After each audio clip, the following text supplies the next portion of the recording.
एक दिन अर्जुन ने भगवान श्री कृष्ण से पूछा, प्रभु, कुछ लोग बहुत बड़े बड़े पाप करते हैं, फिर भी उन्हें कभी पाप का फल नहीं मिलता, ऐसा क्यों? श्री कृष्ण मुस्कुराए और बोले, आओ अर्जुन, मैं तुम्हें एक कथा सुनाता हूं जो इस प्रश्न का उत्तर स्वयं देगा। बहुत समय पहले एक धर्मप्रिय राजा था। एक दिन उसने अपने राज्य में एक यज्ञ आयोजित किया और सभी ब्राह्मणों को भोजन के लिए आमंत्रित किया। जब सभी ब्राह्मण पंक्तियों में बैठकर भोजन कर रहे थे, तब राजा स्वयं भोजन परोसने पहुंचे। पंक्ति के अंत में बैठे एक ब्राह्मण को राजा ने स्वयं भोजन परोसा। उसी समय आकाश में से एक चील मरे हुए सांप को अपने पंजों में दबाए उड़ रही थी। संयोगवश उस मृत सांप के विष की कुछ बूंदें नीचे गिरकर उस ब्राह्मण के थाल में पड़ी। ब्राह्मण ने अज्ञानवश वह भोजन खा लिया और कुछ ही क्षणों में उसकी मृत्यु हो गई। यमराज स्वर्ग से यह दृश्य देख रहे थे।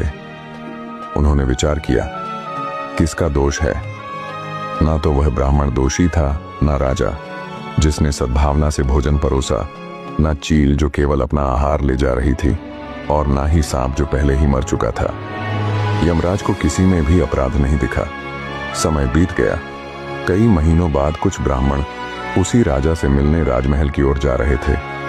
मार्ग में उन्हें एक स्त्री मिली। उन्होंने उससे राजमहल का रास्ता पूछा। वह स्त्री व्यंग्य स्वर में बोली, वही राजा जो ब्राह्मणों को भोजन में जहर देता है। बस इतना कहते ही यमराज ने उस स्त्री को ब्राह्मण हत्या का दोषी घोषित कर दिया। यमदूत आश्चर्यचकित होकर बोले, प्रभु, इसने तो किसी की हत्या नहीं की, केवल एक बात कही, फिर यह दोषी कैसे हुई? यमराज शांत स्वर में बोले, राजा, चील, सांप किसी ने भी जानबूझकर पाप नहीं किया, पर इस स्त्री ने निंदा में सुख पाया। यही पाप का वास्तविक बीज है। जहां किसी के पतन की बात करने में मन को आनंद मिले, वहीं से पाप जन्म लेता है। याद रखो अर्जुन, पाप केवल कर्म से नहीं होता, भावना से भी होता है। और जब मन किसी के दुख या पतन से सुख अनुभव करने लगे, तो समझो आत्मा के पतन की शुरुआत हो चुकी है। अगर आपको यह कथा अच्छी लगी तो लाइक करें और कमेंट में जय श्री कृष्ण जरूर लिखें।